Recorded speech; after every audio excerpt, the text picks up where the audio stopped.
Shalom Bapak dan Ibu, kembali berjumpa dengan saya dalam program renungan harian pada saat ini. Sebelum kita mendengar firman Tuhan, mari kita tenangkan hati dan kepala kita bersatu di dalam doa. Kita berdoa. Bapa di surga, terima kasih untuk kesempatan pada hari ini, mana kami masih Tuhan pelihara dan berikan kekuatan senantiasa. Kami akan mendengarkan firman-Mu ya Tuhan sebagai kekuatan dan penghiburan dalam kehidupan kami. Berikan hikmat dan kekuatan kepada kami untuk dapat boleh mengertinya. Bersabda Tuhan kepada kami semua, kami sedia untuk mendengarnya. Di dalam nama Tuhan kami Yesus Kristus kami sudah berdoa. Amin. Baik Bapak dan Ibu, saudara-saudara yang terkasih, firman Tuhan yang akan saya bacakan, saya pilihkan dari Injil Lukas pasal yang kedua, ayat yang ke-25 sampai dengan 27, dan ayat yang ke-36 sampai dengan ayat yang ke-38. Demikian bunyi firman Tuhan tersebut. Adalah di Yerusalem seorang bernama Simeon, seorang yang benar dan saleh, yang menantikan penghiburan bagi Israel. Roh Kudus ada di atasnya, dan kepadanya telah dinyatakan oleh Roh Kudus bahwa ia tidak akan mati sebelum ia melihat Mesias, yaitu dia yang dinamai Tuhan. Ia datang ke bait Allah oleh Roh Kudus ketika Yesus anak itu dibawa masuk oleh orang tuanya untuk melakukan kepadanya apa yang ditentukan hukum Taurat. Ayat yang ke-36. Lagi pula di situ ada Hana, seorang nabi perempuan, anak Fanuel dari suku Asyer. Ia sudah sangat lanjut umurnya. Sesudah kawin, ia hidup 7 tahun lamanya bersama suaminya. Dan sekarang ia janda dan berumur 84 tahun. Ia tidak pernah meninggalkan bait Allah dan siang malam beribadah dengan berpuasa dan berdoa. Pada ketika itu juga datanglah ia ke situ dan mengucap syukur kepada Allah dan berbicara tentang anak itu kepada semua orang yang menantikan kelepasan untuk Yerusalem.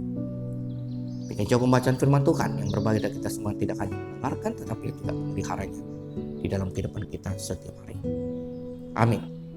Bapak Ibu saudara-saudara yang terkasih di dalam Tuhan, tidak terasa kita sudah tiba di hari-hari terakhir di penghujung tahun 2020 ini. Minggu ini adalah minggu terakhir yang ada di dalam minggu di tahun 2020. Tinggal beberapa hari lagi kita akan meninggalkan tahun 2020 dan akan memasuki tahun yang baru, tahun 2021. Dan firman Tuhan yang biasanya kita dengar setelah kita merayakan Natal ada peristiwa di seputar hari-hari pertama atau hari-hari di awal masa kelahiran Tuhan Yesus atau sesudah dia lahir. Itu masa-masa di mana Tuhan Yesus masih kecil atau menjadi bayi pada masa itu. Nah, konteks kisah yang kita baca tadi adalah ketika Tuhan Yesus sudah disunat dan setelah 8 hari dia kemudian dibawa ke bait Allah setelah 40 hari untuk diserahkan ke bait Allah. Itu juga dengan ibunya Maria yang harus ditahirkan setelah ia melahirkan anak laki-laki. Kita bisa merujuknya melalui kitab Imamat pasal yang ke-12. Semua itu adalah kewajiban bagi orang-orang Yahudi dan memang itu menjadi tradisi atau aturan di dalam hukum agama Yahudi pada masa itu. Jadi Tuhan Yesus karena dia lahir sebagai orang Yahudi, dia juga mengikuti segala adat istiadat dan peraturan sebagai orang Yahudi. Namun yang menarik dari cerita tadi adalah ada 2 orang saksi di bait Allah yang menarik. Keduanya dikatakan sebagai orang yang sudah tua, tapi mereka tetap menantikan kedatangan Tuhan dengan tiada putus-putus pengharapan. Ini yang luar biasa Bapak dan Ibu yang terkasih. Yang pertama adalah Simeon dan yang kedua adalah Hana. Simeon adalah seorang yang dikenal saleh dan baik sekali. Ia dituntut oleh Roh Kudus untuk datang pada hari itu ke bait Allah dan ia langsung melihat dan mengenali Tuhan Yesus. Roh Kudus menuntun hal itu kepadanya. Lalu ia menyampaikan berita bahwa ia menubuatkan tentang anak ini bahwa anak ini akan menjadi pembebas juru selamat tidak hanya bagi orang Israel tapi juga bagi seluruh bangsa di dunia. Tentu saja Maria dan Yusuf yang belum mengerti betul tentang apa artinya itu menjadi heran. Akan dikatakan yang mengatakan bahwa anak itu akan menjadi sosok yang akan menjadi perdebatan, menimbulkan perbantakan di antara banyak orang. Betul memang Bapak dan Ibu, karena akan ada yang percaya dan menyebutnya sebagai Tuhan, tapi ada yang tidak percaya, tidak mengakuinya sebagai Tuhan. Intinya adalah Simeon itu menyambut kedatangan Tuhan itu dengan sukacita. Ia begitu bergembira, ia begitu senangnya Bapak. Kita melihat bagaimana reaksinya, ia menatang anak itu dan ia bergembira, ia menubuatkan hal-hal yang besar kepada bayi Tuhan Yesus. Dan ini menjadi sesuatu yang penting untuk kita catat di dalam ia itu melihat pelihara Tuhan Yesus yang lahir sebagai manusia. Itu begitu bergembira. Demikian juga dengan Hana, seorang yang disebutkan adalah anak Phanuel dari suku Aser. Dia sudah tua, Bapak Ibu, dia juga janda pada saat ini, dan dia ditinggal mati oleh suaminya. Tapi menarik adalah ia juga sangat lama menanti-nantikan Tuhan. Umurnya sudah 84 tahun.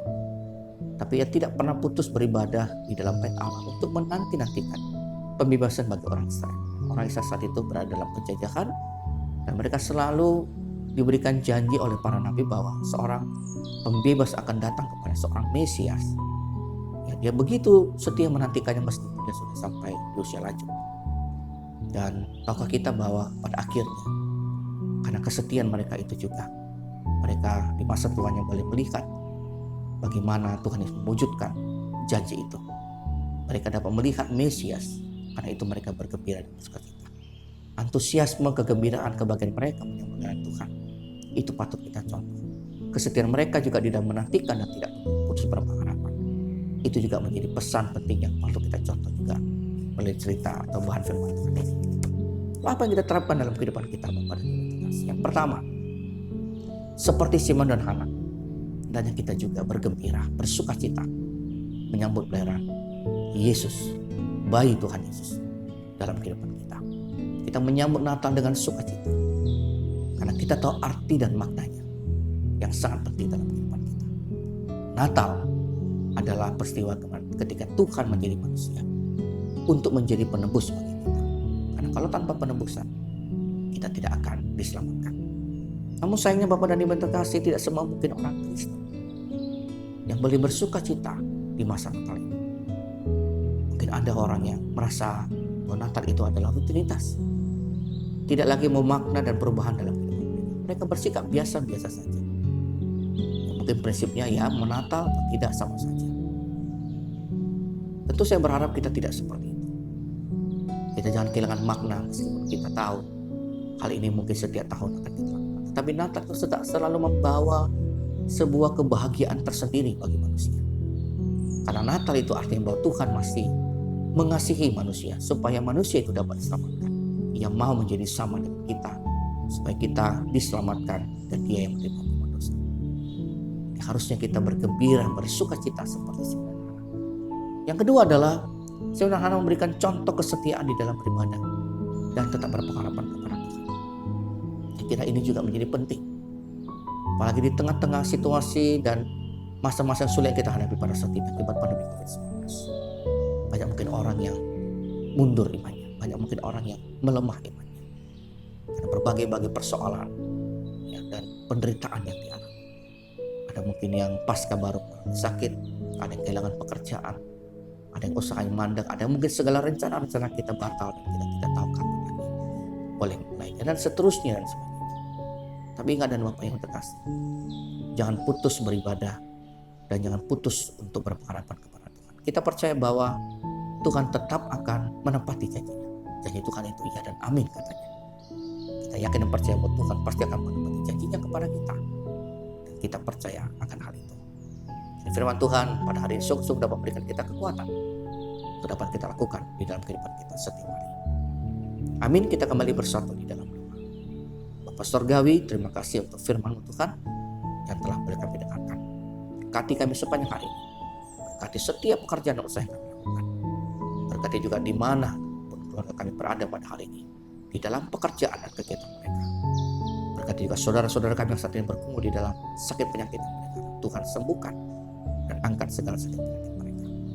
Inilah Bapa doa dan syukur kami Tuhan kepada yang kami mintanya di dalam satu nama, itu melalui Tuhan kami Yesus Kristus yang adalah Tuhan dan Juru Selamat di dalam kehidupan kami.